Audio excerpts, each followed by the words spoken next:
سیدنا عمر فاروق رضی اللہ تعالی عنہ. عنوان ہے فتح بسان. بسان کے قریب پہنچ کر معلوم ہوا کہ یہاں بھی سخت مقابلہ کرنا پڑے گا. اسلامی لشکر نے شہر و قلعہ کا محاصرہ کر لیا. اسی حالت میں خبر پہنچی کہ ایک رومی سردار زبردست فوج لیے ہوئے دمشق کی جانب گیا ہے تاکہ اس کو مسلمانوں کے قبضے سے نکال لے.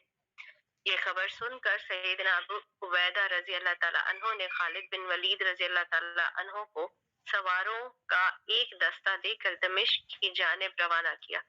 رومی سردار جب دمشق کے قریب پہنچا تو یزید بن ابو سفیان رضی اللہ تعالی عنہ عامل دمشق اس کے مقابلے کو نکلے اور ہنگامہ جدال و قتال گرم ہوا. عین معرکہ جنگ میں رومیوں پر پیچھے سے سیدنا خالد بن ولید رضی اللہ تعالی عنہ پہنچ کر حملہ آور ہوئے اور اس رومی لشکر سے ایک شخص بھی بچ کر بھاگنے کا موقع نہ پا سکا.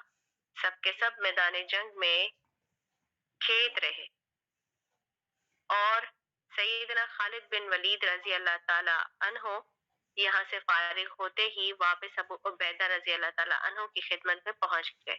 بسان والوں نے اول مسلمانوں کا مقابلہ کرنے اور حملہ آور ہونے میں کمی نہیں کی، لیکن بالآخر اپنے آپ کو اسلامی لشکر کے مقابلے کے قابل نہ پا کر صلح کی درخواست کی اور اسلامی سپاہ سالار نے بخوشی اس درخواست کو منظور کر کے اہل بسان پر جزیہ مقرر کر دیا اور ایک عامل وہاں مقرر فرما دی. سیدنا ابو عبیدہ رضی اللہ تعالی عنہ نے ابو الاعور اسلمہ رضی اللہ تعالی عنہ کو ایک دستہ فوج دے کر تبریہ کی جانب روانہ کیا تھا.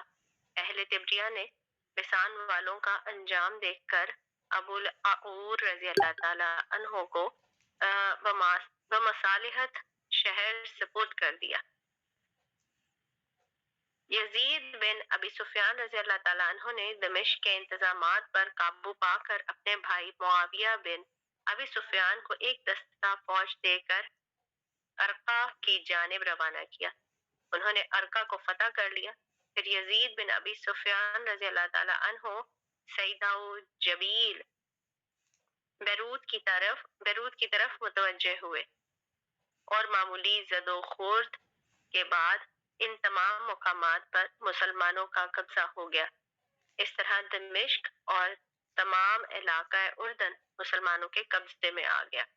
جزاکم اللہ خیر. جی ناصر بھائی. شکر الحمدللہ. چلیں آج کی کشتی کمپلیٹ ہوئی. شکر الحمدللہ. بنے اعظم بھائی آپ کل گئے تھے، اس پر کافی ساری ڈبیٹ